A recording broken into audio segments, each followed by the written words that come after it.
Now, the first movie I'll be reviewing is a movie called Code 8, which you can find on Netflix right now. It's not a Netflix original, but it was picked up by Netflix, and it stars Stephen Amell and Robbie Amell. And finding out, I didn't know beforehand that it was a short film before it was an actual feature film, and it was the project was fundraised on Indiegogo by Robbie and Steve Amell both, who served as producers on the film as well, of course. And yeah, so they had a short film of the same name, about 10 minutes long. You can find it on YouTube, same name, whatever, Code 8 short film, and it actually is pretty good of a short film. It is. It don't have a crazy amount of stuff that happened in it, but it is a really good short film. And I just watched it previously before recording this podcast, and I really did enjoy it. Didn't know it beforehand, but I really did enjoy it. So if you have the time, it's only 10 minutes, so go check it out. You spend all your time on YouTube anyway, especially now. But as a film, it really just has the X-Men type of vibe to it.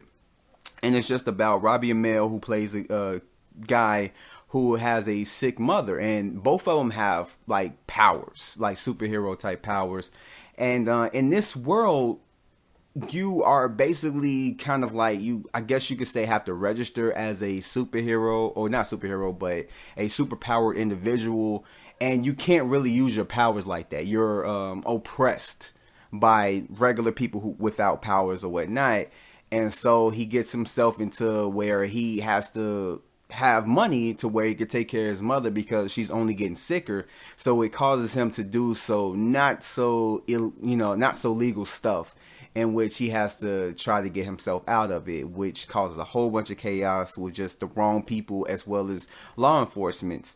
And this movie is a pretty decent film. And like I said, it is kind of like, it has the X-Men vibe where you get the people without powers versus the people with powers and trying to oppress them.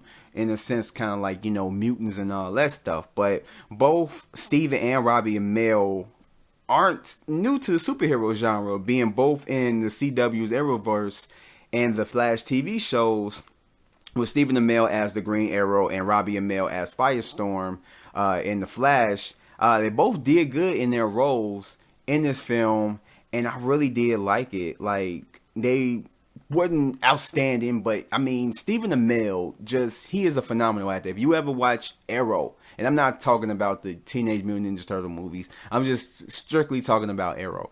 He is a great actor, and I would love to see him in more feature films, maybe in more like independent type films, to where he can really show off his acting chops and, just really give a great performance. And one thing that really stands out about the character of Robbie, which is Connor Reed, is his motivation and why he's doing what he's doing. And you can kind of get that.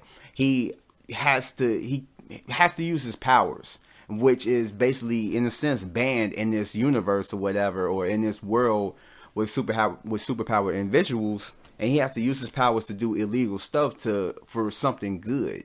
And just how he's pushed throughout the movie, I really did like that. And then even at the end, I'm not going to give it away, but it's something that happens at the end that really is like very powerful.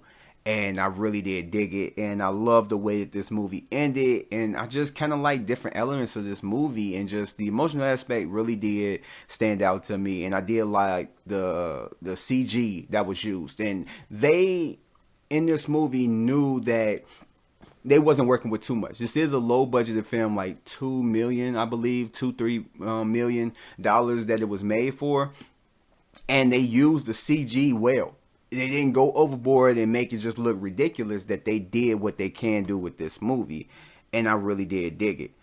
This movie is a hit. If you are at home and you want to have something to watch, definitely check it out. Especially if you like the superhero genre. Now, it's not crazy like anything in the MCU, but it is kind of like a superhero science fiction type film, more or less. And I mean, the movie wasn't anything super spectacular, but for a low budget film doing what it did do it really good. And I really think that you guys should check it out. So with that said,